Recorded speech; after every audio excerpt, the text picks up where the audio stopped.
Hello, everyone, and welcome to the Board Game BBQ podcast. This is Jules here, your host for today. This is episode 253, brought to you by Advent Games and our wonderful patron supporters. With me today, I have two Queenslanders. This is as close as you'll ever get to a Queensland takeover. I have Def here. How you doing, Def? I'm doing very well, mate. That was a massively professional introduction. Like, you introduce yourself and you mentioned the episode number. We don't usually get both of those right. No, so, that usually takes 20 minutes of editing to get that right. So. Well done. Let's just stop the recording here then. That's we've peaked. That's it. Thank you for listening today. And of course, you probably heard Adrian there. How you doing, Adrian? I'm doing good. How you doing, bud? Yeah, very, very good. Well, I've played a heap of games this past couple of weeks and a lot of new things to me, but I'm also keen to hear what you guys have been doing. I might kick it off with Adrian. What has been hitting your table recently? Mate, what has hit my table recently? Lots of different things. Games that I wouldn't usually play. Games that, Def would usually encourage me to try and play. And then I had just gone, it's not my thing. And then eventually, I think a year and a half later, it finally happened and I thoroughly enjoyed it. And that game I'm actually talking in particular was John Company 2nd Edition. Oh. So I actually got to play that for the first time. And you know what? Like, I really had this, not preconceived notion, but probably a preconceived notion about how I would feel about it. But like, I felt that I'd heard a lot of talk and chatter about like, people can do this and then you're just out and you get screwed over. And it's not mechanically, it's more like, screw you guys, I'm just going to do this to be a douche. Like, why not? I'm going to just tank you.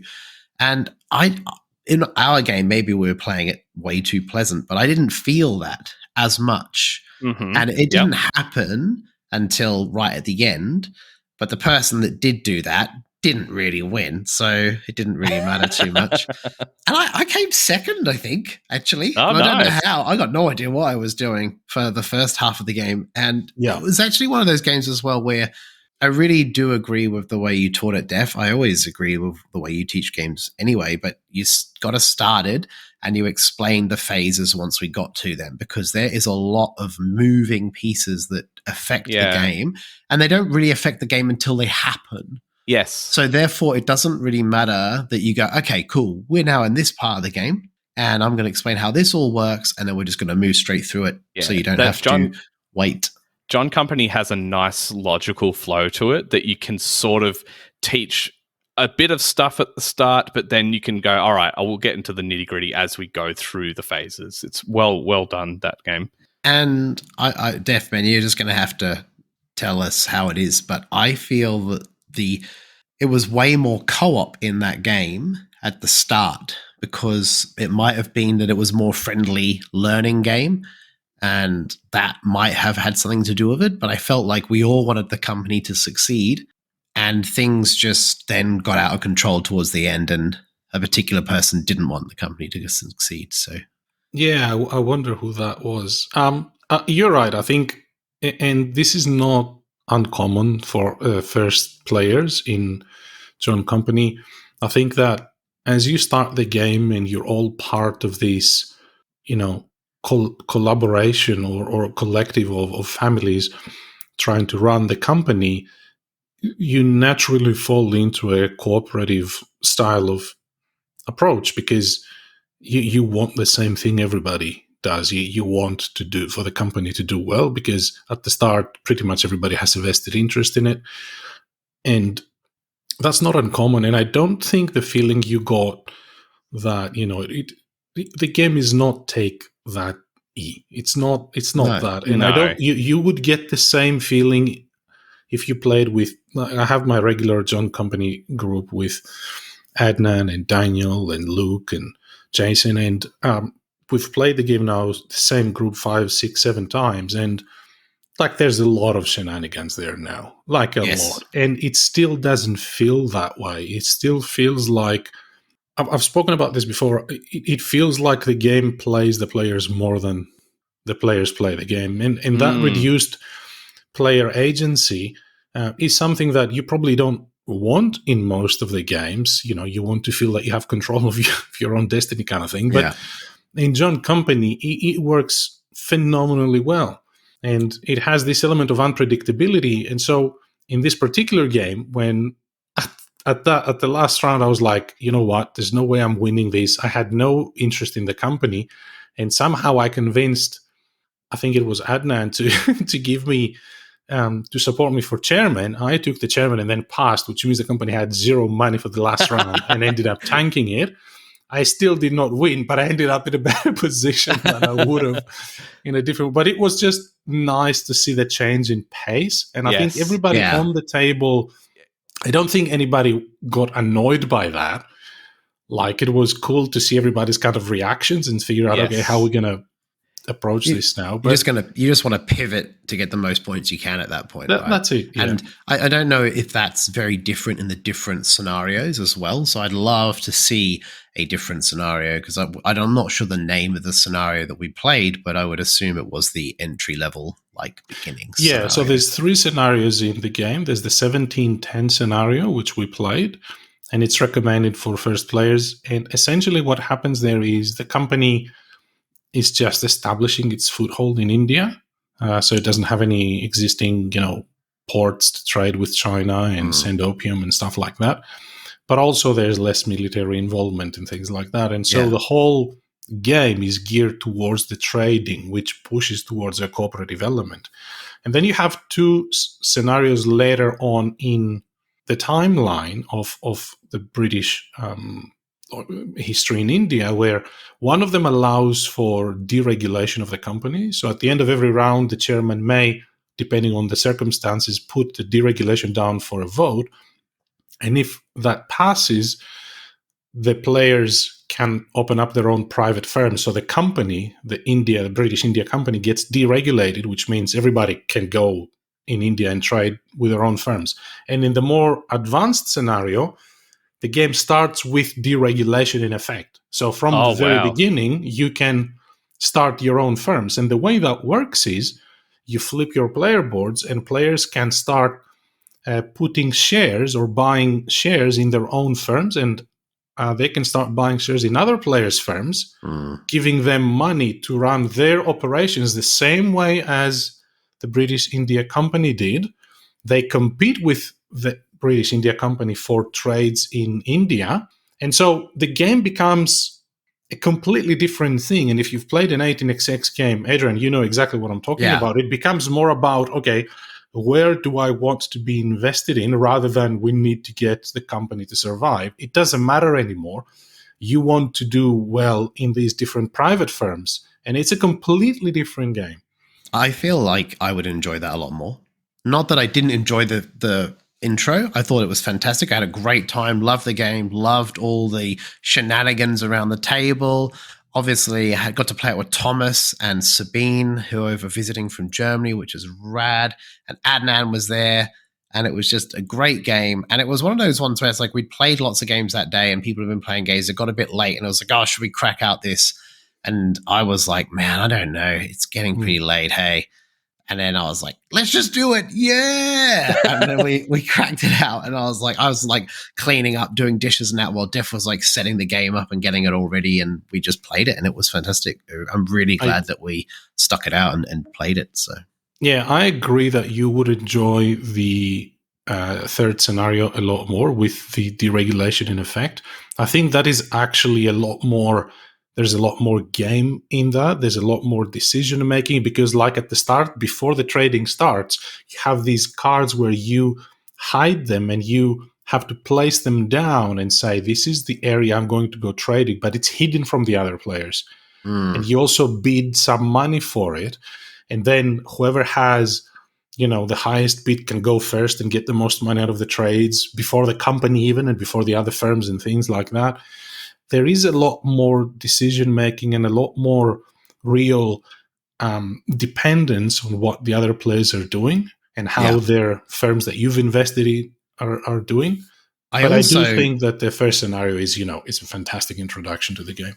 I also managed to get one of my favorite cards in all board games. And this card is always in board games. It's the allure of like the backstab card that you pick up, and it says anyone that plays a backstabby card you cancel the backstabby card. So I picked that up and I had that in my hand and I was like, I'm just waiting for Adnan to play something so I could go, it's not happening. And it didn't happen, actually. It was Sabine that played her card down and I canceled that one right near the end. But it was like, yeah, those moments are great in games. And I love getting that card because I'm not the one that likes doing the backstabbing, but I like the one that has the card where I drop it and I'm like, that ain't happening. You are not changing the game in a way that's going to benefit you. I want to make sure that I'm in control of this and you can't, tank a company or change the game and pivot it too much. So, yeah, that was John Company with Def, Adnan, Sabine, and Thomas. It was a fantastic night. Really enjoyed it. So, yeah, I love the game so much. For me, I think the favorite thing about it would just be it has those moments in the game where someone makes a decision and it turns the game on its head. Yeah. And that can happen at any point. It can happen at the start, the end, anywhere. And so it keeps you on the edge of your seat. It's so good. Yeah.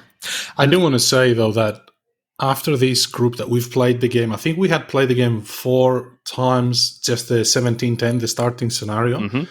The first time we played with the firms, everybody said we're never going back to the starting scenario. Yeah, I can imagine that. I can see why. So, it's a natural evolution of what you're getting out of the game. Yep. Very good. Well, I might jump in here because John Company I really love, but I also got to play a game today that it gave me vibes in a way to John Company, and that is Hegemony. So this is a Kickstarter that has delivered somewhat recently, and it's a very simulationist sort of board game where you have ideally 4 people playing, one as the state. You've got the working class, the middle class, and the capitalists. And each person plays one of those factions, and they have different scoring conditions and ways in which they're trying to gain victory points. And you play basically, it feels like it has comparisons to John Company in that you're all playing in this one system. And you've got the capitalists that are putting out companies, and the middle class and the working class can send workers there to generate goods for the capitalists, but then the capitalists have to pay wages, and then the state taxes all of the companies as well as my income. I got to play as the capitalists for this first play. Of course you did. Yeah. I was actually assigned it. I didn't really care who I played, but Mitch decided you're going to be the capitalist. There you go. Okay, cool. And it's, again, one of those games where everything you do has like a knock-on consequence for every other player.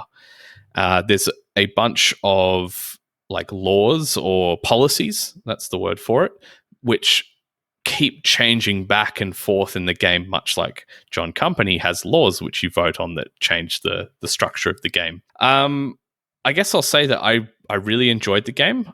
It's hard for me to process everything that happened after one play because even though it's a big game, right? How long did it take, Jules? It probably took us about 5.5 hours to play. That sounds about right.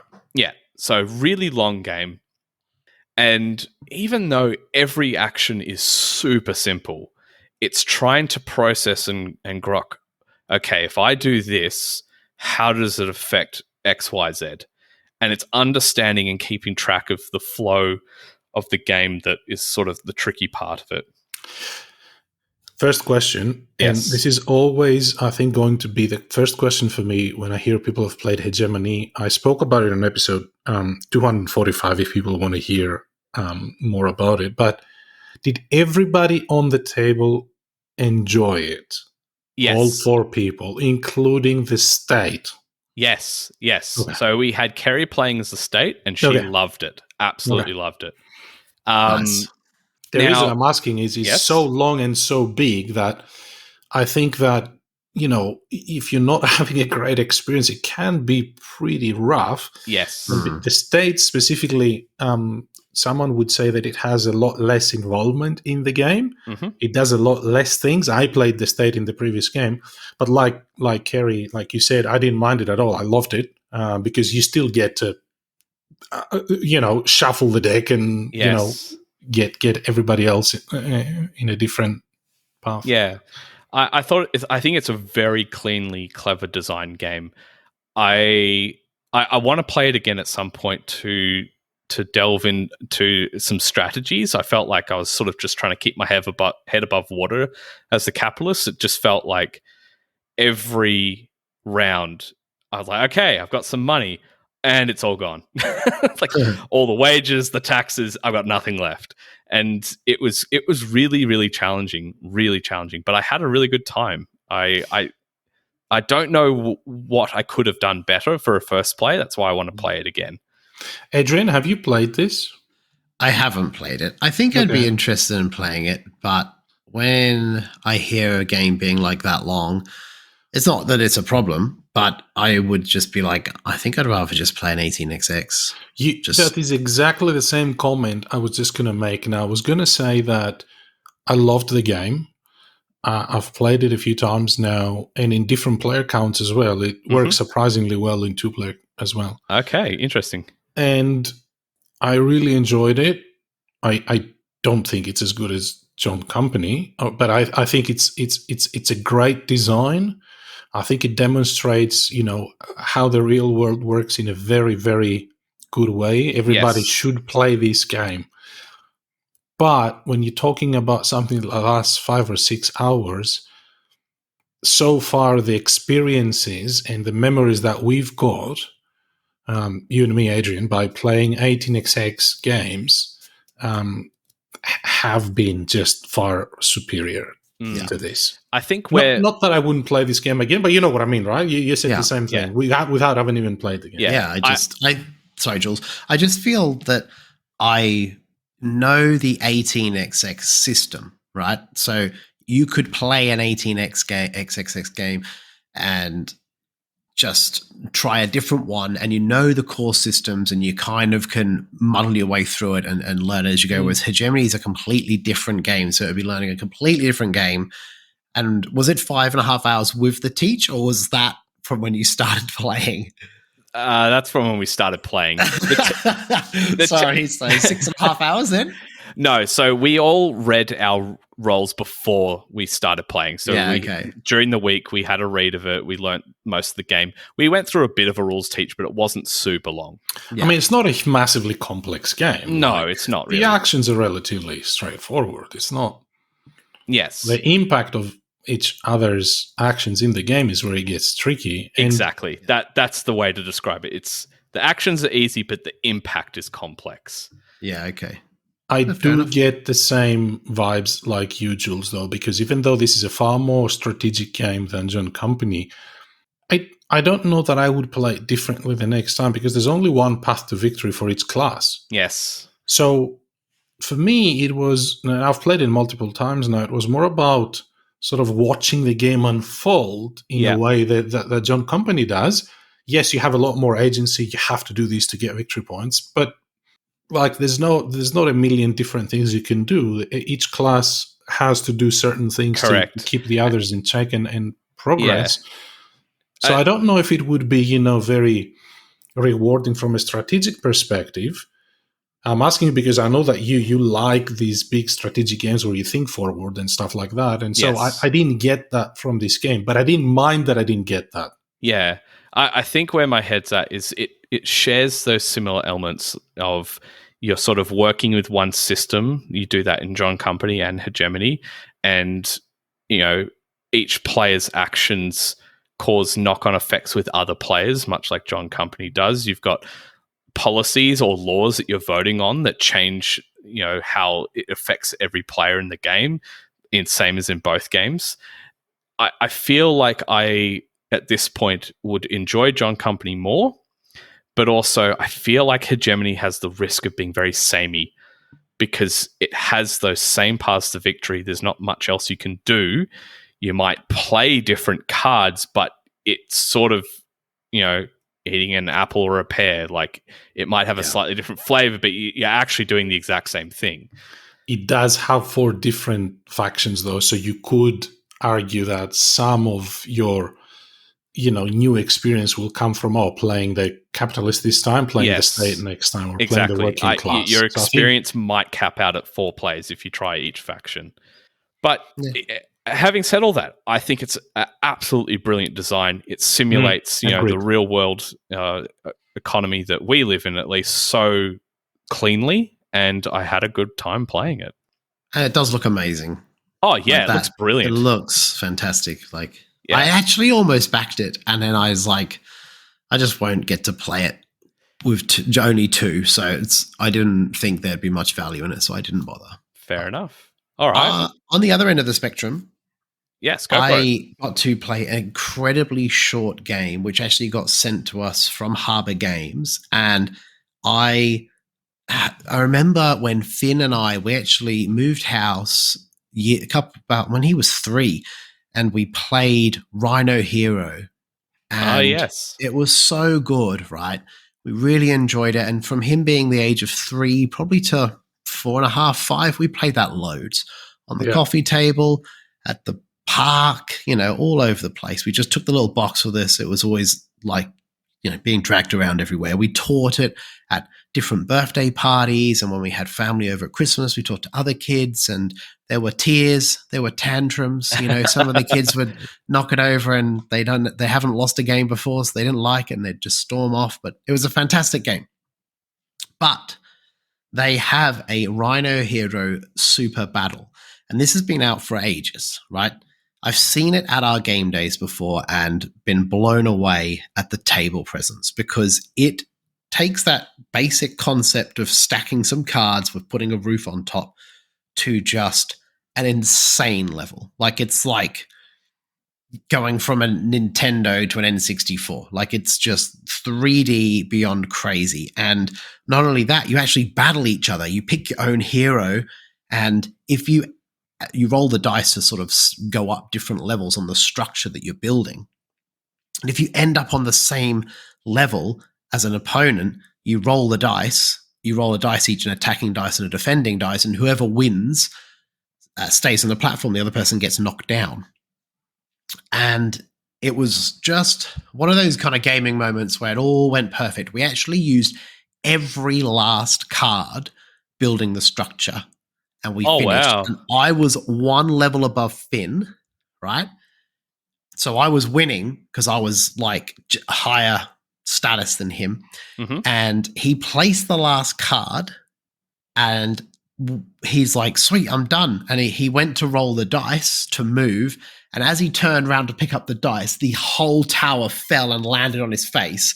And like, it was like slow motion dive, like a John Woo movie. He's like, and it just like, he's like, no. And I got to do like the dad happy dance around the lounge room, which was great. But yeah, I think that this actually is my favorite dexterity game now, better than Men at Work, because the structures that you build out of it are just crazy. And they actually have different sized cards. You have like a large card and a small card, and you always have to use both your cards when you're building. And that is depicted on the roof tile that you have. So you have these different roof tiles, and it will say you've got to use 2 small cards or 2 large cards. And there's these little monkeys that are attacking the heroes, and you actually have to hook them onto the levels and hang them off different parts of the structure.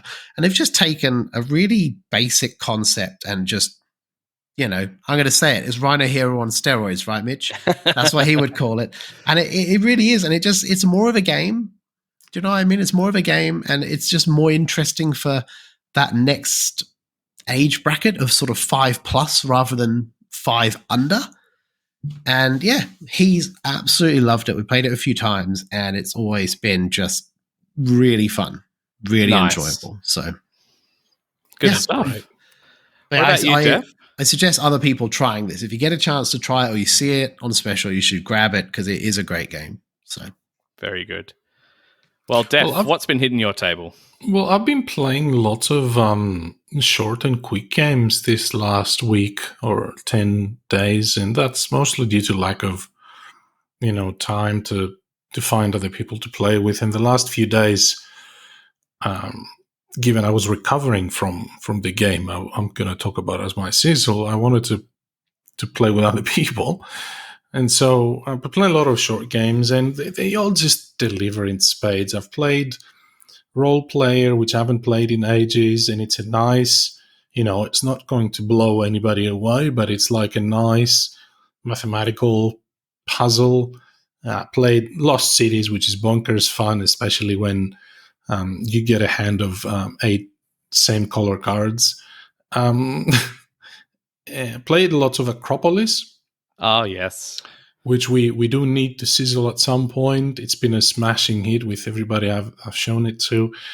So, it's interesting how easy it is to transition from playing like long, heavy, complex, massive games to these light games that have a lot of fun and provide, a different type of satisfaction when you play. I played with Corin and Harry a few games the other day, and we played a new game called Lucky Numbers. I don't know if you guys know about this. No, I haven't heard of it. No, I never heard of it. It's a very quick game where you kind of have this 4x4 grid as your player board, and you're drawing these tiles, and they have numbers from between 1 and 20. And you have to place them, you start with 4 in the diagonal, but you have to place every new number that you draw in a way that the numbers in a row have to be ascending and the numbers in a column have to be ascending from top to bottom and from left to right. But you can also replace tiles that you haven't placed the one you have back to the table. And it sounds very, very simple, but it gives you a really cool challenge on how to progress quickly and what the others are doing. And it's just like, 15-minute, 20-minute game. Lots and lots of fun. All these small games have been very good, I have to say. So, yeah, a nice change from what I was doing the previous time. Very good. I might go through a couple of other games I've been playing because I have a fairly big sizzle coming up as well. Some new things that I've played over the past couple of weeks would be the Expedition Scythe game. That's the new one that came out. I was very pleasantly surprised by it. I really enjoyed it. Okay. As someone that didn't really enjoy Scythe, I didn't have high expectations going into it, but it felt a bit more strategic, and I don't know. It was one of those games that just sort of clicked. It was just very pleasant. It was easy to learn and understand. It didn't overstay its welcome, in my opinion. Mm-hmm. And it felt like there were lots of different strategies you could approach the game with. The version I play with had metal mech miniatures, so that was really cool. They're huge and chunky. It's just a really nice production, and I was pleasantly surprised. I would happily play that again. Is it a quick game, Jules? Like an hour game or so? Probably an hour and a half or so. It took 2 hours. It took 2 hours for me to play it, but that was with a teach. Sure. But once everyone knows, hour and a half. It's not crazy long. The other one I have played in the past couple of weeks is the new Everdell Farshore that hasn't come out yet. I luckily have access to an early copy. So this is a new standalone version of Everdell. And so is it Everdell again? It's Everdell 2.0b. Yeah, pretty much. Okay. Everdell Lite. Yeah, it has a couple of tweaks in that the market of cards available in the middle of the board, if you pull out the same card, you actually just stack it on top of the same one. So that's good. Yeah, so that's a nice little change. What else was there? There is... After you just said that, though, you could house rule that in base game Everdell. That's right. I was just going to say, it sounds like a very minor... Absolutely. The other thing they've removed is, those cards in base Everdell where it's like, if you have the husband and the wife, you get X bonus. There's none of those cards where it's you must have this exact type to get this bonus. They've removed that element. You still have combination bonuses in a way, but it's not to a specific card. It's a bit more open. Yeah, okay. Which that was a frustrating thing in my first experience of Everdell. I was just searching for that one card and it just never came out. So because I took them all out of the deck. Yeah, exactly right.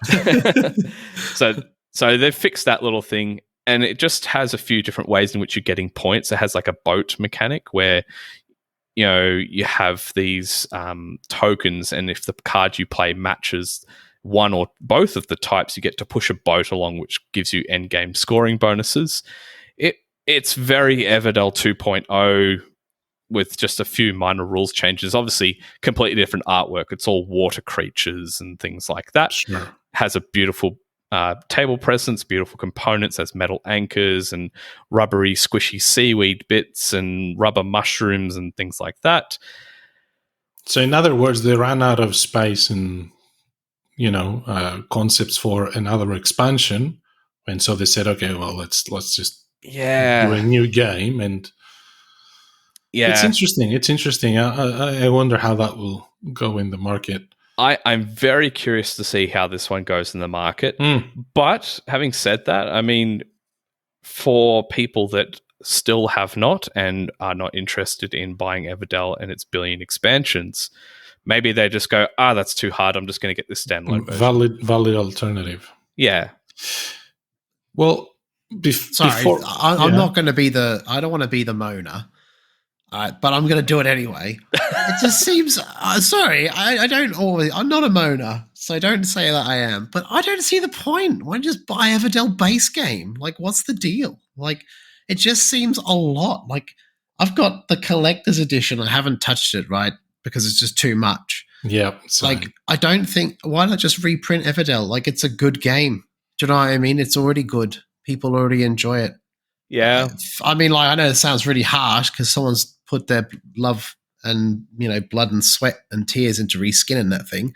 No, but we're not questioning the quality of the thing. We're questioning the commercial... The need for it. I think it's because if the Everdell machine keeps making money, they'll keep making content. That's it. That's capitalism. On that note, I did want to mention quickly a game that I played for the first time. Mm-hmm. Dan came over and brought his fleet of Star Wars X-Wing ships. Oh, cool. And we had a game of X-Wing, and I need to play this again. I enjoyed it. I thought it was good, but I just can't see myself getting into these kinds of things. These kinds of games, they seem to be for people that play these things all the time because you get so excited. Oh, there's a million ships and there's like a trillion things that you can attach to ships, and then you do all these configurations and there's these all of these things that you can buy or download or whatever, and then you have these cards and those cards, and you kind of go, okay, well, hang on. So the promise of the game, I was excited to play it. I played it. I thought it was good. I really enjoyed it. I had fun. But I don't know. Like I'm kind of thinking that unless you kind of really get into this kind of thing, playing it every once in a while is just really not going to do it for me. Does that make sense? It does. Yeah. But would it push you over the line because all of the miniatures are pre-painted? It is a bonus. I'm not going to say no. Hang on. Whoa. It's not a free bonus, though. You make it sound like it's an expensive bonus. It's an expensive that you're paying for. Fair. Yeah. I have to say the paint jobs for the X-Wing minis though are actually quite good. Like, yeah, I've seen them. They're good enough. Like they're absolutely fine. They do the job. They've got more than 3 colors, so you could use them in a Warhammer official game, right? Oh my gosh, no. Like. Yeah. Oh dear. On that note, though, Def, on a game that's like I don't even know how to explain it, a lifestyle game. Like, is that what they call those games where you just keep playing it because you're into it? It's like the game that absorbs all of your gaming time is playing this back to back. I don't know what they call it. Lifestyle gaming? I don't know. Absolutely. Yeah. Whatever it is. I have to say, I'm still playing KDM, and Jules is here, so I can get away with this. It's just a game that keeps on giving, man. I'm sorry. Right.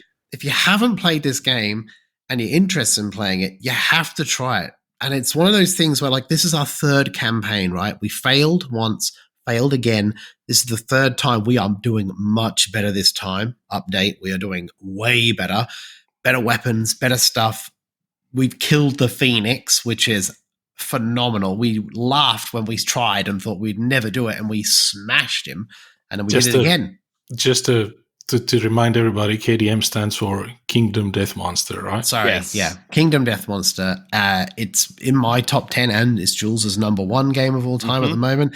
And for a game that, if I look at it bang for buck as well, right, I think it might be my best game. Yeah, and for such an expensive game, that's correct. That's saying a lot. For a game that costs that much money, I feel that has given me the most value in fun, in replayability, in constantly, meeting up and theorizing and playing again and playing again and playing again. So, yeah. Well, it's about to get a lot bigger because I imagine you've got the gambler's chest coming. I didn't buy that. No way. Oh, you didn't? Oh, No. man, I've got it coming. It's going to add a whole new campaign system. It's going to absolutely blow the amount of content of the game out of the water. I got the other one, the one that hasn't come yet, the one where you make your own campaigns. Campaigns if you think Kingdom Death Monster is dark, wait until you start unlocking what's in my brain, because I am going to take it to the darkest place I can think of, which is very, very dark. Yeah, there's a lot of excitement right now in the Kingdom Death community for the game because Gambler's Chests are arriving all over the USA right now. This is an expansion, as I said, that's massive. It's actually, size-wise, all the content you get in miniatures is bigger than the original base game box.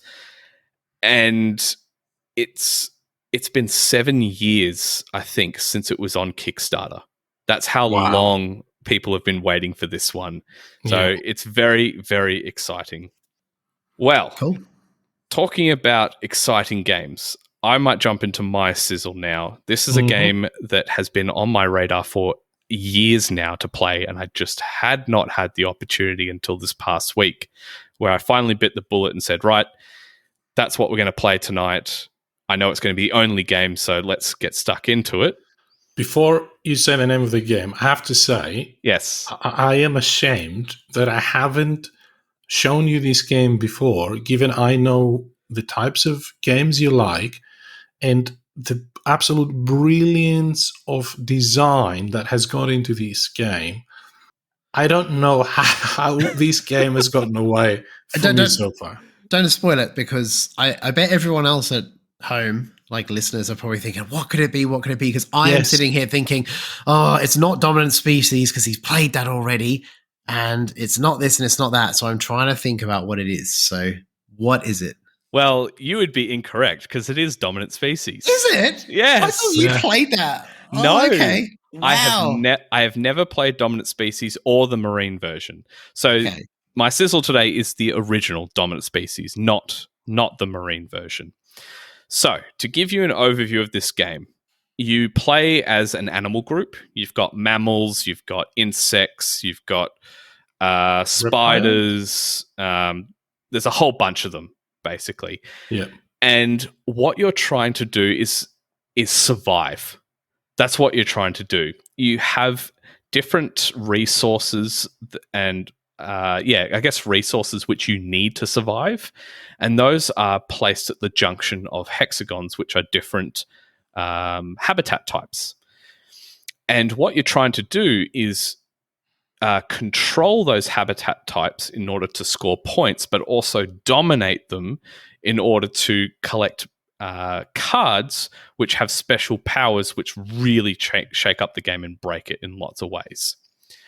And what you're doing to take actions is on the side of the board, there's a whole big slew of worker placement spots. And you have these cylinders, and you go around the board placing one at a time until everyone's placed all of their cylinders. And you'll be doing things like adaptation, where you get to add a new type of resource to your board. So now you can survive in areas that have meat as well as grass. And you might add bugs. So you can start to evolve and adapt about where you can actually be present and not go extinct because there's nothing you can eat.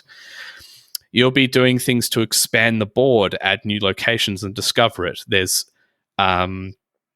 also tundra, I think it's called in the game, ice locations which start to spread and cover up those locations. They become less valuable and it's very hard for your species to remain there.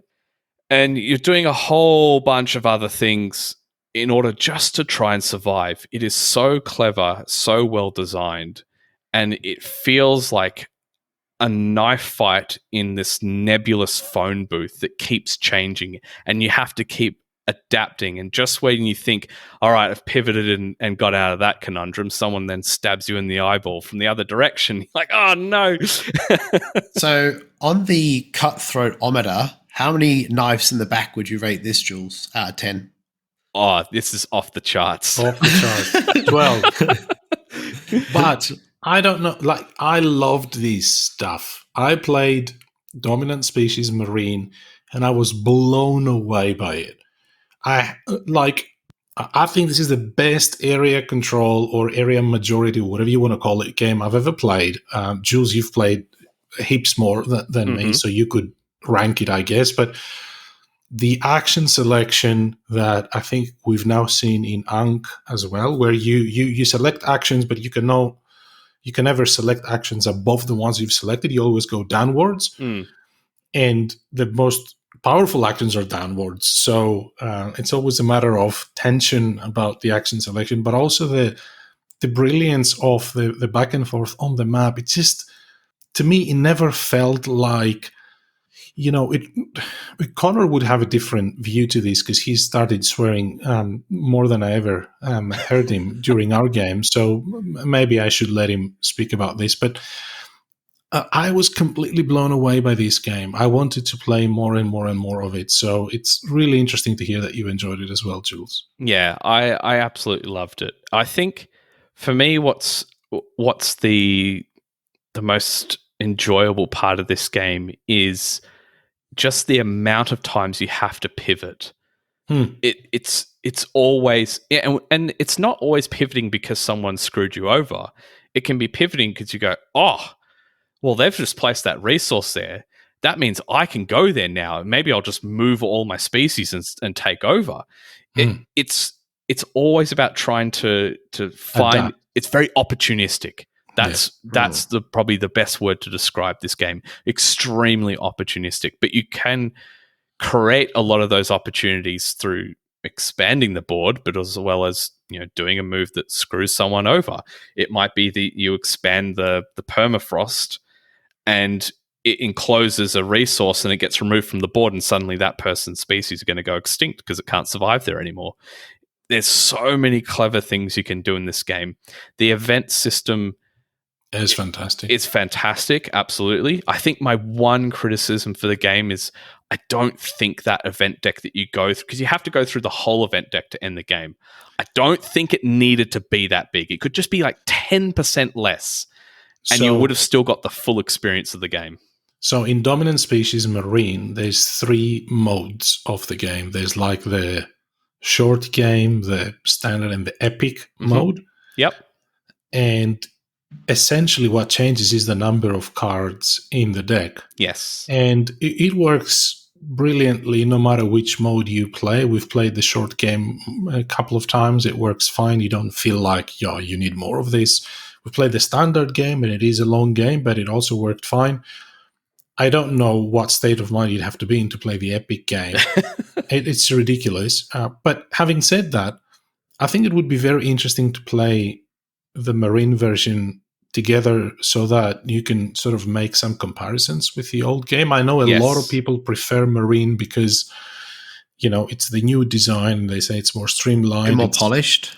A bit more polished. Yeah. But there's many people that still say, you know what, the original Dominant Species is still the best game.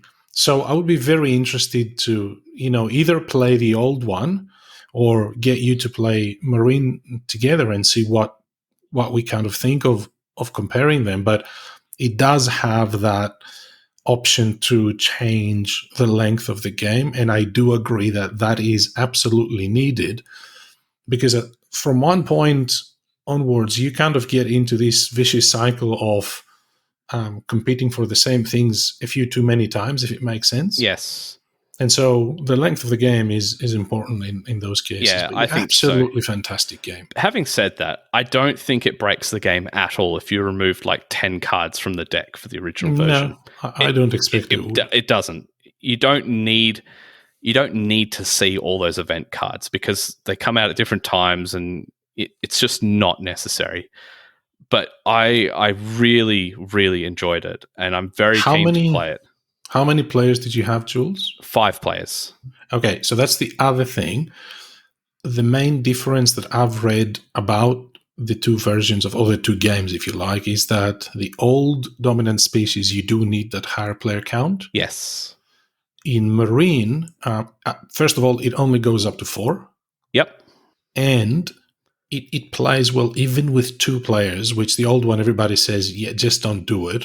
Yeah, that's the feedback I've heard. So that's why I'm really curious to try the Marine version. I'm so surprised. To give you a picture of what happened in my game, right?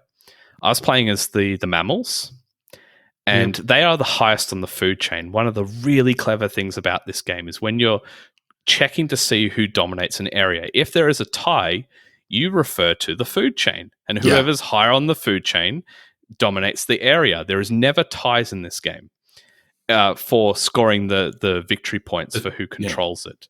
Now, the mammals are the top of the food chain in this game. So I was like, I'll just spread my monkeys super thin and I'll tie with everyone and I get to win everything. I don't need to have more. And that works so well. However, what kept happening was the monkeys or the mammals have meat as their printed on values of what they need to survive in areas. And so many meat tokens were coming out in those actions where you played them more on the board. So much so, we couldn't put them all out and they start to drop in the order. I'm sorry that I can't remember the names of all these actions. There's so many of them. It's the one that goes in extinction or something. They basically start getting removed. Exactly. You've got a hierarchy of, hey, these are available tokens to put out in locations on the board. At the end of the round, any of them that were not selected drop to the next box and start to go, any that are touching the frost areas start getting removed. And then there's more in those boxes in the next round. They drop again, and then you start removing it from anywhere on the board. Anywhere, yeah. Now, the meat tokens just did not stop coming. And so I was in a situation where there was no meat on the board, which is my primary resource I need to survive. And early in the game, I'd gotten a single sun token as an extra one that I can use as a qualifier to survive on the board. That solitary single sun token saved my butt in the game for like half of the game. I was just riding on a nice edge the whole time. I was just scrambling to survive. It was just such an enjoyable experience. I can't wait to play it again. So that is my sizzle. That is Dominant Species. It's fantastic. Love it. I think I'll head up next, if that's all right, because this is a game that Def and I have both played. It was a Kickstarter that came out a fair while back, and no one else backed it, like that I know. And I was like, Def almost did. And I was like, don't bother, I'm going to get it. So don't you have to worry about it. But like, it's like the theme really interested me, and I am not one for like doing lots of reading in any format at all. But I read the design diaries and it really sucked me in. And the game is a game that Def briefly spoke about last week, and it's Union Stockyards. And I was really blown away at how much I enjoyed this game, considering how light it really is in its core. But it is a very tight game. Like, you start off with $1 when most of the actions cost $2. And it's not a stock game. It's not a stock manipulation game per se. You don't have stocks in company. You have the current price that you can purchase meat for, the slaughtering, because you have to slaughter the animals, and what you can sell those cuts of meat for. So if you buy an entire cow, you might purchase it for 10, but you can package it up and then ship it off and sell it for 14, so you get the $4 difference. So it's more of a market manipulation game. Correct. It is. Cool. It is. And it's one of those games where it's like, it's only 90 minutes maximum. And I think that's 90 minutes with 5 players. You guys played it with 5. I haven't played it with 5. I've only played it with 2, 3 and 4. Mm-hmm. And yeah, it's just really interesting. It's got these sort of year cards. Essentially, the game is played. It's a worker placement game that's played over 6 years. And I think total there is 24 of those cards, or maybe 36 of those cards. And you just shuffle out you've got like 6 year 1 cards. You shuffle them, just drop one into the deck. Then the 2s, then the 3s, then the 4s. So it makes a different game each time that you play it. Some of these cards have worker placement spots. Some of these cards affect how the unions act and different elements of the game. And they're all filled with this really cool flavor text. If you're vegetarian or a vegan, you're not probably going to like this game very much because it was all meat facts. It's like rendering plants and different aspects of how they package meat and how they introduce different elements to store meat more efficiently. And it's just, hey, I like my barbecues, and I thought it was really interesting, and I still love all the flavor text when I get to read it. So the interesting part about the game is victory points are your savings and your cash money at the end, and also the profit margins on the 3 different types of meat, which is pork, beef, and lamb. Lamb, yeah. Okay. And it's not a super heavy game. I saw a lot of people almost say like, oh, City of the Big Shoulders-esque. It is nothing like that whatsoever. It's much lighter, and it's just much more accessible. And that's the thing that I really enjoyed about it. Like, I didn't think I would like it as much as I did. And I know that Def spoke about it last week, and I think he said it was fine, but it's just not fantastic. Whereas for me, I do feel like it's fantastic. I feel like it fills a really good spot in in the market to a degree, but like it's a game that you can really teach it to anybody. It's at its core super simple, but it's also quite cutthroat, and you have to be quite strategic in what you're doing because it's so tight money-wise. You're always pinching for a penny or pinching for $1, I suppose, to keep things moving, to keep you getting to be able to take these actions. And I just thoroughly enjoyed it. So, well, Jules mentioned before the words market manipulation, and it is worth mentioning that as you're going and, slaughtering the animals and then trying to increase your reputation in these tracks to basically distance your profit marker from the current price, at the end of each round, the type of meat that has been left over the most drops in price, and the type that has been sold the most increases in price because there's more demand for it.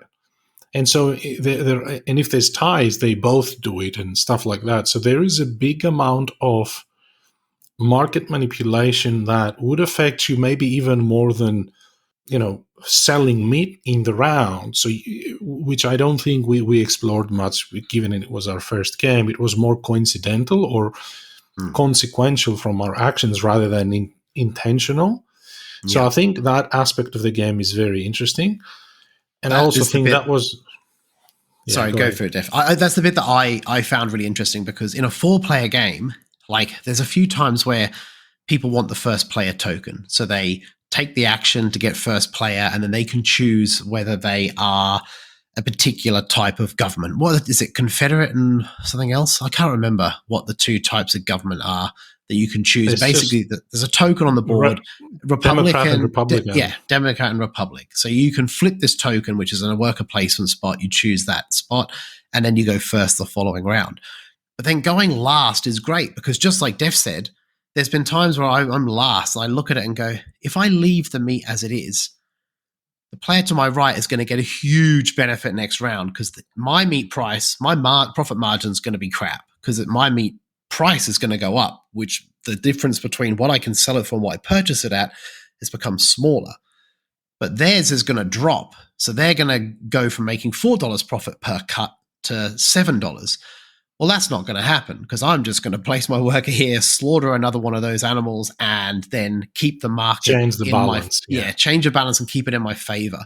Even though it might be a subpar move on that turn, it keeps me in line with them in subsequent rounds and going forward. There's also this really cool puzzle. The actual Union Stockyards themselves was huge. Oh, yeah. It hired like That's what I was 40,000 talking about, people or something insane like that. It was a mini city. And you actually build that city out on your board. And you can buy land. If you buy land, you get it for quite cheap. And when you build your buildings on it, you don't have to pay, which is great. But you can also place it right in front of other people's buildings. So when they build out, they have to pay you that money. Right? Yeah, because you own the land. Because you own the land. It's not an individual player's board. It's on the central board. There's this market, a map with grids, and all players build and buy land there. Yeah. Even to the point of, in one of the games that I played, there's all these bonus tiles that you're building out to, Jules. So as you build these buildings from the right, which is your stockyards, to the far left, there's these bonus tiles that you're trying to sort of almost Tetris-like weave a pattern of buildings to those other ends to get these bonus tiles to place them out into the area of the board, which gives you like these bonus end-game victory points for exporting meat to the different cities around the United States. But in one game, I just bought all the land in a row across all the bonus tiles. So I knew they had to build there and they had to purchase the land from me. They couldn't put their own land down to get it cheap. I already owned all the land. I was like the founder from the McDonald's movie where he just bought all the land and it was all real estate. And hey, I didn't win, but it was really close. And it was just a really like scummy move. And I even at one point, I built a building that just blocked out one of the bonus tiles that Matt couldn't get to. And I felt really crappy about it, but also proud that it was my most dirty move in board game history because it just made it really annoying that he couldn't fit a building in that small gap. And yeah, I mean, it offers a lot for its ease of learning and ease of play. And I would get this out heaps. Like it plays to 5 as well, and there's always that awkward number where you're trying to get a game that can play for 5 and you want something quite thinky, and it plays for 5 really fine. The only difference with a smaller player count is you get more workers. But as we found in one of our games, we had the Union strike. And when the Union strike, you have to place one of your workers on the picket line and you're a worker down that round. In the same year that happened, the Spanish flu happened. So we all lost a worker from that. So we went from having 4 workers to 2 workers for that whole year. And that's like half of your actions. And then you really have to pivot because you're like, I don't know what I'm going to do because I can't do anything that's going to be great. So I'm just going to have to try my best. And that was a great game. That really changed it up. So yeah, I really enjoy it. I love the historical stuff. It's littered with historical literacy and interesting things about the actual stockyard itself. And yeah, it was really cool. I really enjoyed it. I definitely would advise people to, if someone else has it, I know it's a Kickstarter exclusive, but yeah, it's definitely worth trying to find or have a go at if someone else has it. And it will be at the Brisbane Game Day. I'll put it in the library for people to give it a go. So. And you should try it because, like Adrian said, it's not a complex game. It's actually surprisingly light. It's easy to teach or to learn if you're just learning, and it's very quick to play. Our 5-player game took 1 hour and 15 minutes, so it's a quick game for what it gives you. So game day is a good place to play it. Very good. Sure, sounds pretty cool. So that was Union Stockyards, everybody. Very good. So, Def, your sizzling game. I do not know where this is going to go, and I don't even know how you're going to sizzle this in a clear, concise manner. I'm going to go put the kettle on while he does it. I'll say, everyone, strap yourselves in, go grab a beverage, and we'll see where this ride goes. So I don't know how to start this, except to say that everybody knows I like my heavy, long, complex, games as much as, more than most people. And This game, I've played some really, really big games. You have, including, including, say, Aeon Trespass, Odyssey lately, and Gloomhaven, and some really, really big games, and some of the coin games, and 18xx and all of that. This is by far the biggest, most intimidating game / simulation I have ever played. And on top of all of that is a solo-only game. I don't know who thought this was a good idea or what in the name of Zeus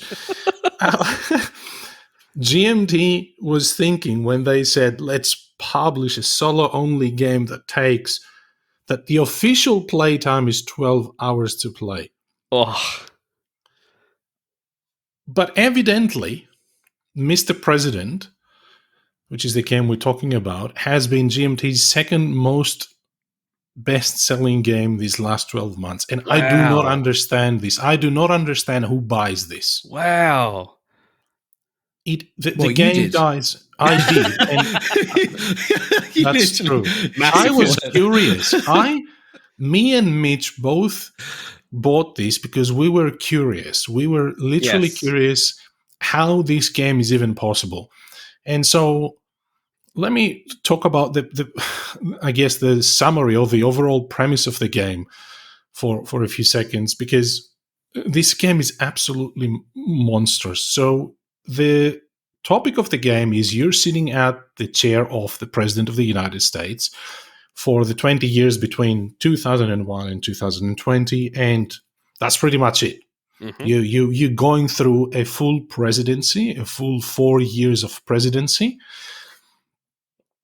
and it walks you through all of the challenges that you would expect the president would have in his job.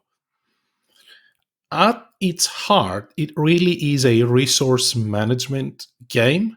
Okay. And I almost feel like an idiot calling it that, because the game is so big, I don't think you can classify it in under one category.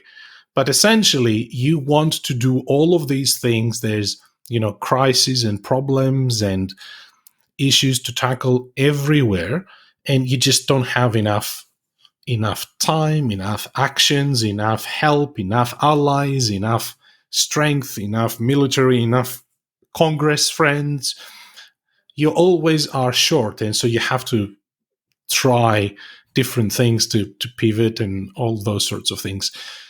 The game is absolutely enormous. It has a giant board. There's no player board, so this game is just the game boards. It has a giant board that has 11 or 10 regions, global regions, like the maps of different regions of the world. And each one of these regions has a bazillion pieces of information on it, what the relationships are with the US, what this region's economy is like, are there any US forces in the region, what allies are there in this region, and what is the level of relationship with the US at the moment. Is it tense? Is it good? Is it distant? Are we estranged? What's going on? Are there any local conflicts or crises in the region? Is there any terrorist groups that are brewing in? And are there any civil wars potentially, or wars going on in that region, and all those sorts of things. If that's just one portion of the board, there's another portion that is I thought you were describing the whole board. It's a simulator. This is just one portion of the main board. It's a simulation. It's a simulator. It's a full-blown simulator. I actually think playing this game is harder than actually being the president. But let me go through it. There's another portion of the board which is all about the domestic side of things. So you have your cabinet with your vice president and your secretary of defense, and these guys get more powerful as the game goes on. They help you. They're able to help you more.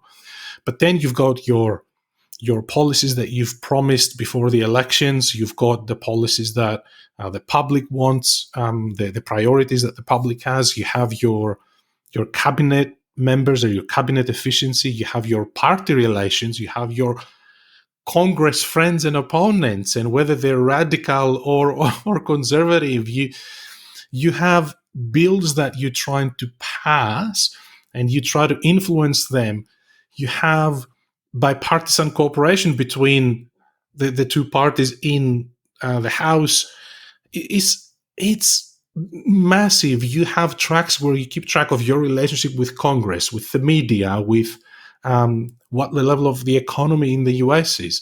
And that is just the second part of the main board. And in the third part of the main board, you have all of the military or the tension related things, where for every combination of nations in the game. So for instance, you have a track, I think they're called conflict tracks. You have a track between China and Japan. Mm-hmm.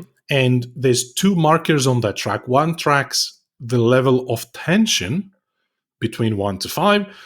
So if you reach 5, a war breaks out. Oh. And then the other track marks the balance of power, and it goes from one end, say in China's favor, to Japan's favor, and that sort of stuff. And you have there's 10 of these tracks, 10 Whoa. of these double-sided tracks, and on top of that, you have all of the strategic capabilities tracks, where the US and the two major peers in the world stage in this game, which is China and Russia, you keep track of what is the relative strength of the US compared to those peers in terms of cyber warfare, strategic capabilities, missile capabilities, anything you can imagine. And this is just describing what's on the main board. Yeah. All right. We're 10 minutes in, folks, and we've done the main board description. Cool. Yeah. Yeah. Yeah, it sounds like a lot. And it's solo only, right? Yes. It is solo only, but I have to say, after playing this game, I wouldn't want to play this solo. I would want to invite a friend that is equally curious as I am to explore this game, because I would love to discuss it with them, make the decisions together, talk about, should we try and reduce the tensions in this region of the world, or should we try and discover or target one of these terrorist groups in Middle East, or whatever the region might be, or do we need to focus on the Congress cooperation and get more friends in Congress and stuff? So, I mean, I think that the game delivers what it promises. And what it promises is a simulation of the actual job. Like, it gives you tension moments in every single turn. Now, just to be upfront, this game is very big. You have 4 turns in the game. In war games, which I guess this game falls under a category published by GMT, I suppose, a turn is essentially what in Eurogames we call the round. Yeah, so you have 4 turns, one for each year of presidency. And in each turn, you have this massive part of the board where it has the turn sequence. And you go through these boxes one by one until you reach the end. And you have 50 of these boxes. So each turn of the game is comprised of you moving through each one of those 50 boxes and just following instructions. And these could be completely different. One could be draw a crisis card, which is like a deck of event cards.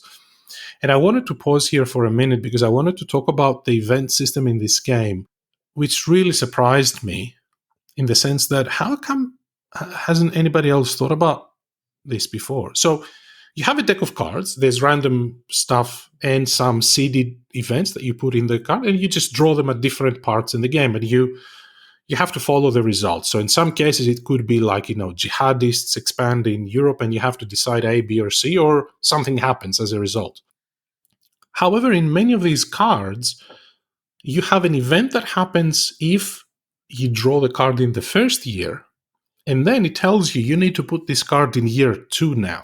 So when the year 2 deck comes up, this card is shuffled in the deck somewhere. You don't know exactly where, but you already know what is going to be the escalated version of that event when it comes up. So you can prepare for it, because obviously that would happen in the real world. If a big event happens, then you know what the next step is going to be, but it gives you that distance in the timeline that you have a lot of time to prepare for it. It's kind of like the imploding kitten in Exploding Kittens. Yes. Okay. you draw that once and you go, okay, nothing happens, but it's going back in the deck face up, and you know what the consequence is next time. Yeah. So that was a hilarious comparison. Yes. So I think that was absolutely fantastic. And most of these parts in your turn take, a few minutes. And there's some boxes that say you can now take 3 military actions, or you can take 3 actions of any type. And when you take actions, you have these 4-player aids, double-sided A4 sheets that you have your presidential actions, military, diplomatic, and domestic actions. And they're fairly straightforward as to what you can do and what the result is and what the prerequisites are for some of them. But there are some of these boxes that are, if I say extremely involved, it will be an understatement. They're almost like a game in itself. So, for instance, in the very first box of the first activation phase, which is at the start of your turn sequence, you draw a chip or you roll a dice, and either China or Russia will act. Now, both of these powers will act during each year, but they act in different parts depending on what you roll or whatever. But just this one box is the whole situation is you have to put your rule book down, one of the 11 rule books in the game, and pick up the Russia Acts rule book, which is like a 20-page instruction manual that you have to go through step by step, spending action points for Russia and doing what they have to do. Like, the game is a proper full-blown simulation of stuff that happens in the real world, and you just don't know where you're gonna sort of get it from next turn. Wow. I think the premise of the game fascinates me, and the way they have gone about designing this fascinates me. I have to say now, so that people don't start putting their copies out in the backyards and burning them, that the game actually is surprisingly simple to learn, because there's no rule reading. You set up the game, which, by the way, people need to be aware of. The setup of the game takes an hour and a half to 2 hours. Oh. Easy. And after you set up, there's no rules reading. It's like a typical coin type game situation where it tells you, rightio, we'll walk you through the game now. And you take the first turn and you go, right, this is what happens. Just read through this table and do what it says.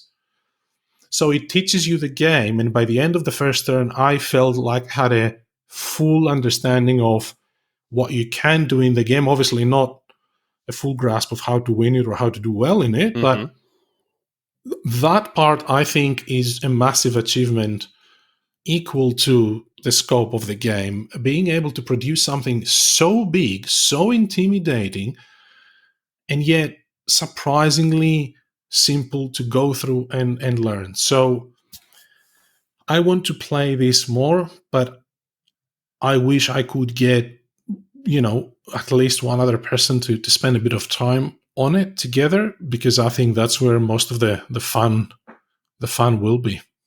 Wow. I don't know if I have any questions because the game is so massive. So it sounds the one I did have were those, what are all the different rule books for? But it sounds like there's one for Russia, there's one for China, there's one. It's just different aspects of the game that you need to refer to. You make a very good point, and I did omit to say that what is the main mechanic in the game? The main mechanic in the game is when you try to do things, you do not take actions and things happen. You attempt to take actions. Okay. So the main resource in the game is presidential action points. And you spend these to attempt to do things. So you can attempt to improve relations with Russia, or you can attempt to remove tensions in Southeast Asia. And the way you attempt to do this is you roll for checks. Let's say the tensions in Southeast Asia are really bad. You roll a dice and you compare the result of that, adding or subtracting for different modifiers in the game, and you compare that to an existing track. Right. And so that is how all of the actions or the attempted actions in the game work. And so the different rule books, you're right, there's one for China and one for Russia that are absolutely huge. But there are others that describe all of these tables and how they work in the game. So for a diplomatic action or domestic action, you can try and improve relations with the media. It's a very simple thing. The scale is between 2 and 8, I think. And so if your relations with the media is at 6 and you roll, well, you have to roll 6 or less to improve your relations with the media. And there's modifiers that you can, depending on how many friends do you have in Congress. For every friend, you add one. For every enemy, you subtract one. Stuff like that. So most of the rule books in the game describe how you resolve these attempted actions. And there is one part that I didn't talk about, which is massive part of the game, which is the wars that break out. Right. So there's a separate board to all of this stuff that I've been talking about, which is the war board, which describes the conflicts and the balance of power between the powers that are fighting and if the US wants to get involved and all of that sort of stuff. And these wars are kind of set on the side and they evolve after a few turns in the game, a few actions in the game. Every few actions, they kind of evolve. So one side starts winning or the other side starts winning and stuff like that. And yeah, so a lot of that is fairly complex, sort of resolving the wars as they evolve. So that's another rule book. There's one that has different scenarios in the game. Sorry, I forgot to mention that the sandbox scenario is like the startup scenario. There's others that put you in very specific situations, real historic situations, and they have a different starting setup. Gotcha. Yep. So that's another rule book. Wow. Yeah, lots and lots and lots to digest here, but absolutely phenomenal effort from GMT. I take my hat off to them. The ambition and the love to produce something like this is incredible. Wow. Well, that's Mr. President. Is there any resource depth that you came across while attempting to learn the game that would be a good reference for people if they want to know more about it? Just reach out to your local government, maybe. Yeah, well, look, if you go to GMT's website, they always do a fantastic job of collecting all the information about the game, and they've included our own podcast in some of the war games we've spoken about in the past, which is absolutely fantastic. But their website for the games usually includes things like designer diaries and discussions and interviews and how they've came up with this and evolution of the games and stuff like that, which, give you a lot of insight as to what they had in their heads when they were designing this, which for this particular game is, very, very interesting. So yeah, that is Mr. President by GMT Games. There you go. Very good. Well, with that, we might take a quick break and we'll come back and talk about that might be a good idea. And we'll come back and we'll talk about our question of the pod. If you're looking for a new board game, you need to check out adventgames.com.au. They have a great range of games, including pre-orders and hot new games. Anything you could be looking for will be there at Advent.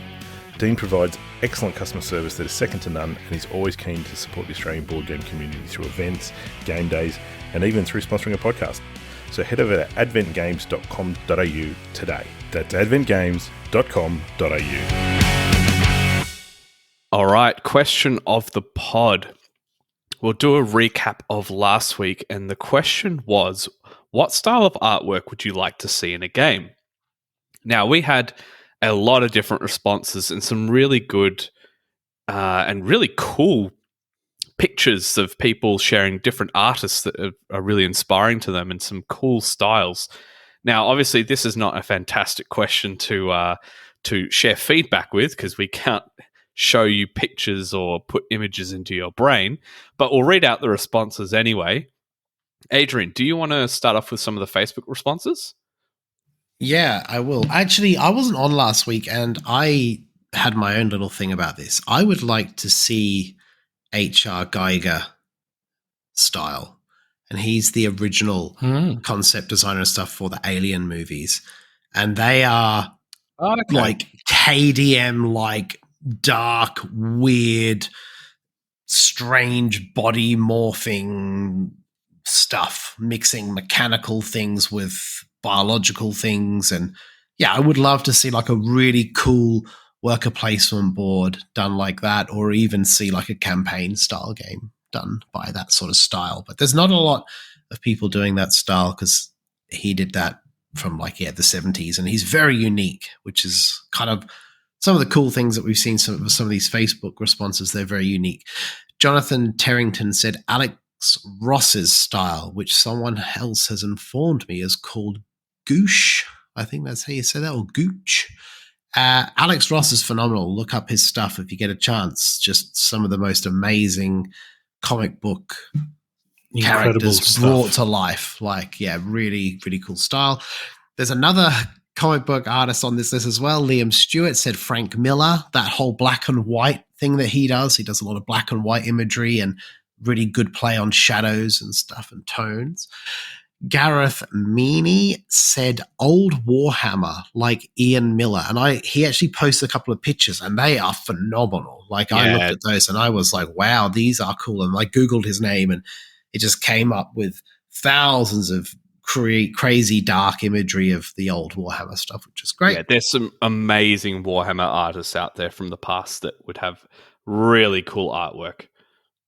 And Michael Zumrich said more medieval and ancient art.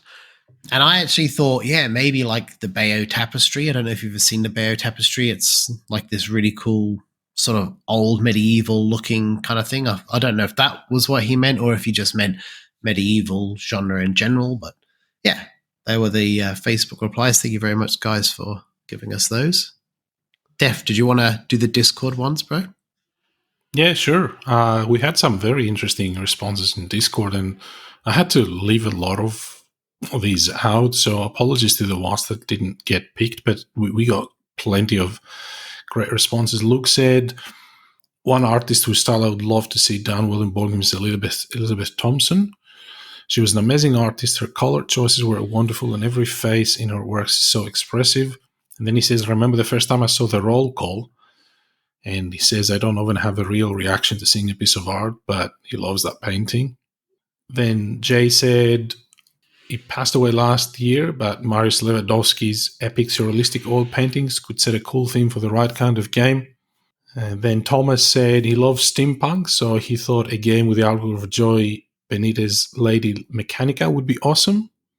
And then Hells mentioned Megan Machewski, which is like almost, it reminded me, and I think other people commented that, reminded them of the Tim Burton movies, the stop motion movie styles, like The Nightmare Before Christmas and Corpse Bride, these type of art. Mm-hmm. I thought that was absolutely phenomenal.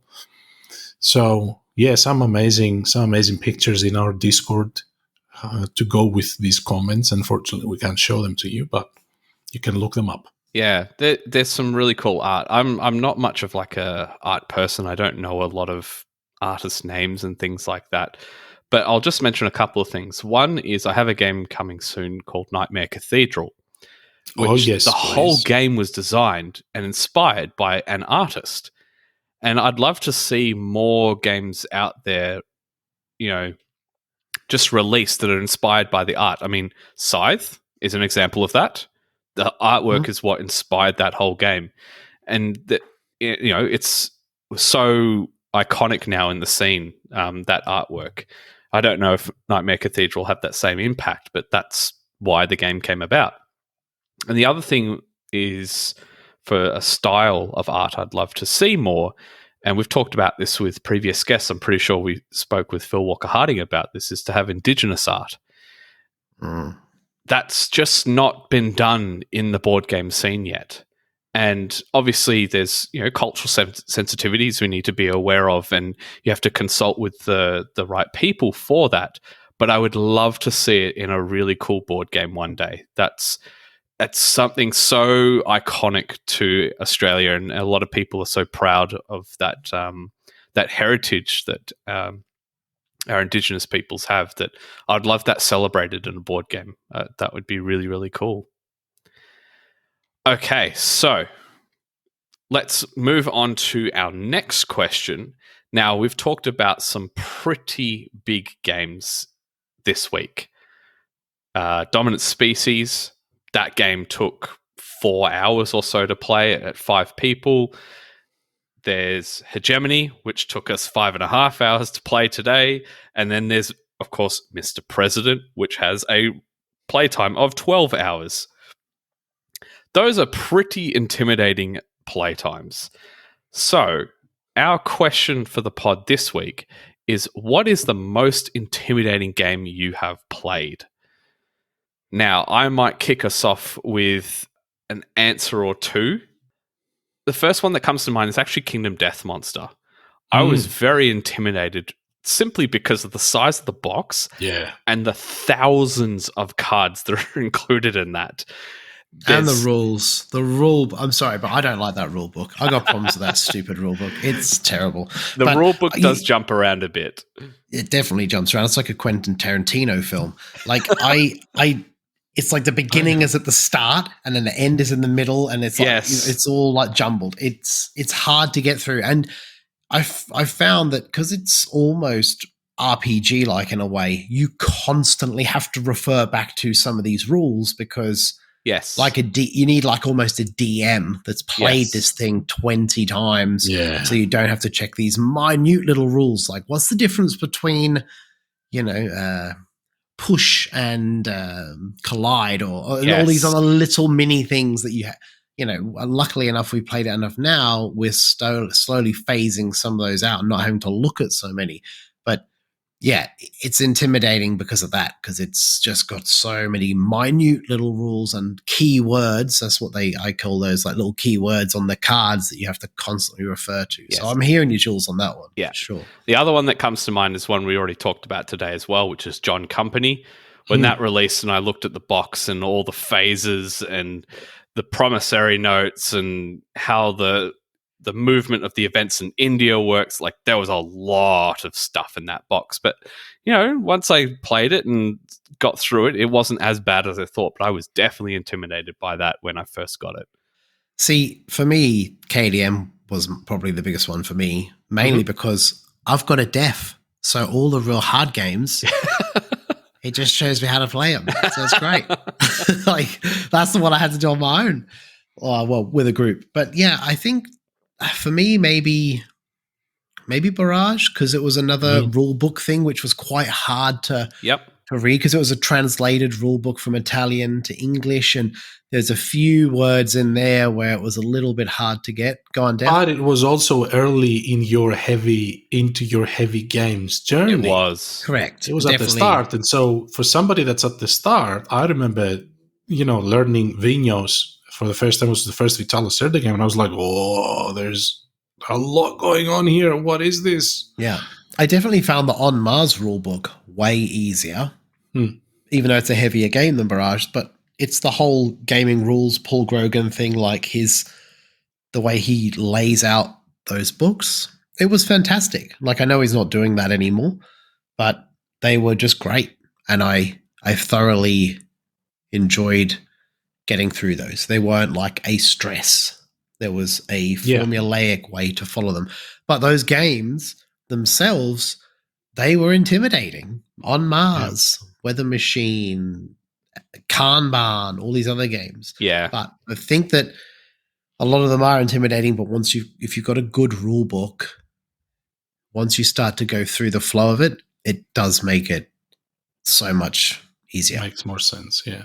Yeah. For me, I think this is an easy answer. It's two games that one of them introduced me into a whole new genre of gaming, and the other one just showed me how much more there is of that. So the first one was All Bridges Burning, which is the first coin game I played by GMT. Mm-hmm. I still remember the evening I first opened this and tried to learn it. I was on our Discord community swearing and yelling at the rule books and what is this? And a lot of members jumped on and really enjoyed the show, I suppose. So All Bridges Burning was so intimidating. It was the first game of that type I attempted to learn, and I had to go, have at it twice to get through it, and it was so worth it at the end. And the second game that I remember being very intimidated by, and I don't think I'm going to be intimidated by any other game after this, was Pendragon. Oh, which is the biggest of the coin games. And it's hard to describe this, but it is a big expansion to an already complex game system. And I had a phenomenal time learning it. But my God, the first time I sat down, even with some coin experience, I was like, I might not make this. Like I legit think I may not make it through it. So there you go. Those are the two games that were the most intimidating games I've played. So I think I'll throw one more into the mix, and that would be Cloudspire. Oh yes, yeah, yes. That was a very intimidating game. When you look at the player sheet and you see all the different minions you can have and all the different keywords, and you go, and the fortresses and the upgrades, and then you go, okay, well, that's just my faction. And there's another whole faction with a whole nother list of keywords. That is a very intimidating game to learn. And the rulebook is very good at stepping you through the first couple of turns and helping you understand the flow. But beyond understanding the structure of the game, it really can't help you with all the keywords. You've just got to read and learn those. But you know what all these games have in common, aside from being very intimidating? They've given us massive amounts of fun. Absolutely. Satisfaction. So if a game intimidates you, just punch it in the face until you get through it. It will give you great amounts of fun. So couldn't agree more. So yeah, I'm very curious to see what all of you, our listeners, have to say about this question this week. What is the most intimidating game that you have played? So answer that question on our Facebook page. It'll be on Instagram, Twitter, and of course, Discord. We look forward to reading out and those responses next week on the podcast.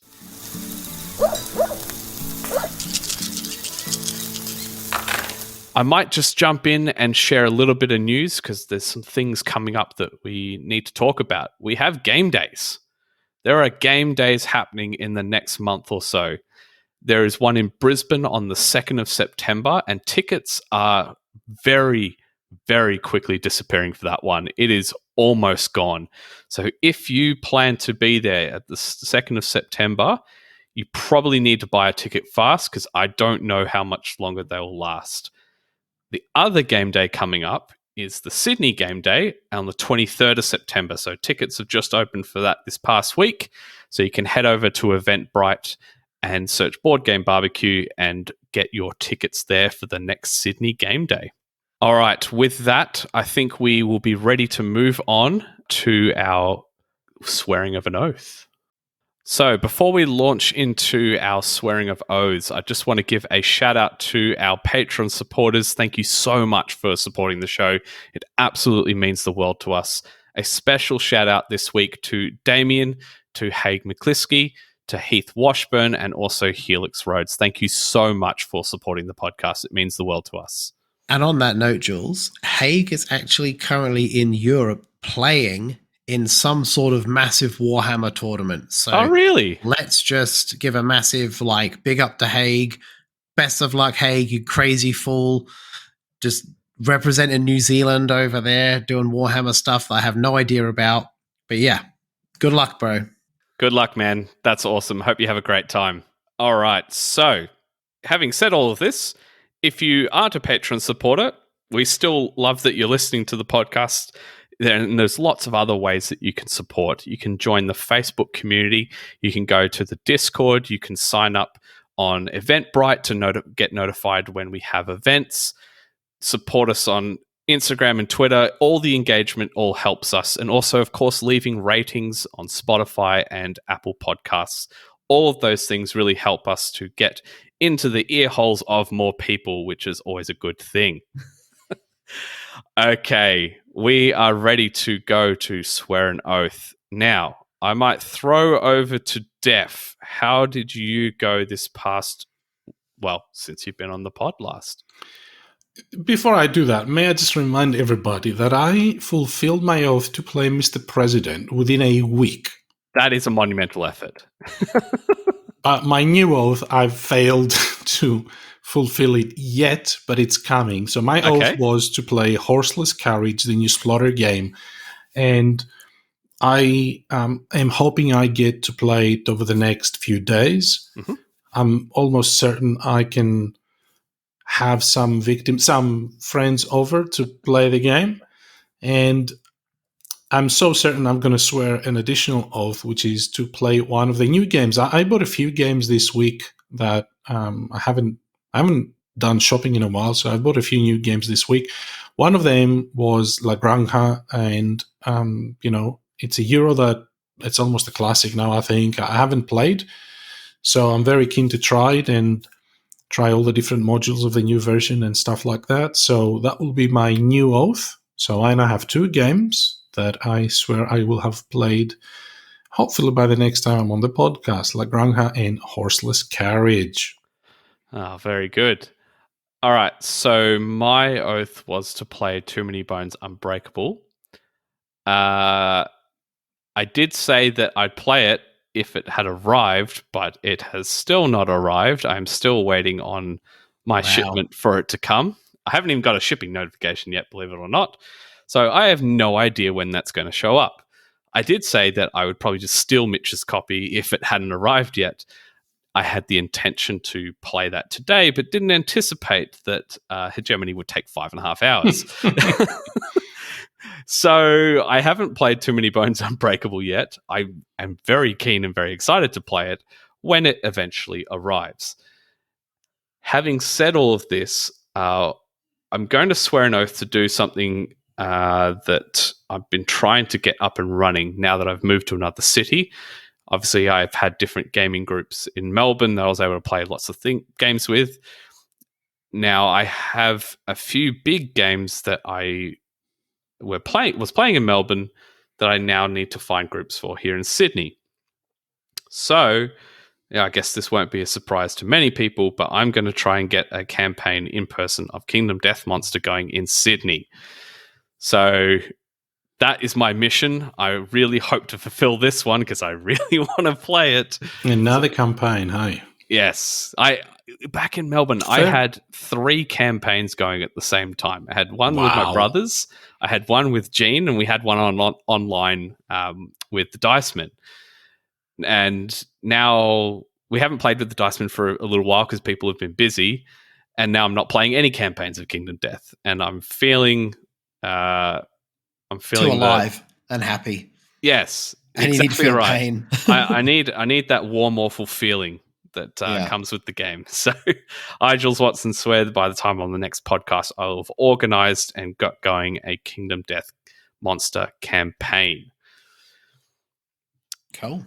Adrian. Myself, my oath, I think, was to play Union Stockyards, and I've played it loads. It's great. I love it. I will continue to play it loads and teach it to people that want to play that kind of medium weight to lightweight game with a tight decision space. So, yeah, it was a win. Ticked all the boxes. But, Jules, I will also jump in with your KDM problem, Kingdom Death Monster problem. Because you guys need to get out more, find more games to play. Come on. Well, my problem is that ever since I've played KDM, I've never used the model for the Phoenix because we've never fought it through fear. Now that we beat it, I need that model painted because I took the paint off it because I didn't like it, remember? Yes, that's right. Yes, and I stripped it all back and I started to paint it again, and I just, just didn't happen for whatever reason. So we currently are using MJ's Lego Parrot? Phoenix. No, it's a Phoenix. It's the Phoenix from Harry Potter. I don't know its name, but that Forks, yeah. It's even got the little badge on it. But we've been using that because the base is a perfect 100mm circle. No way. Yeah, so it works really well. And I've just been lazy and just used this big Lego model the whole time. It's actually slightly bigger than the real Phoenix, so it's kind of funny.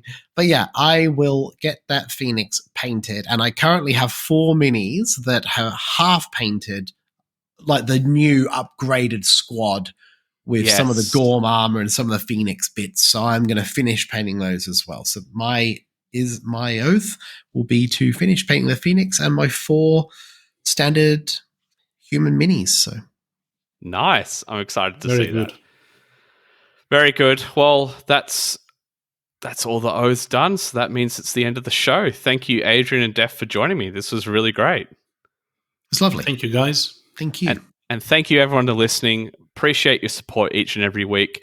We hope that you have a great week until the next episode and play more games. Bye for now. Cheers. Thank you. Bye-bye.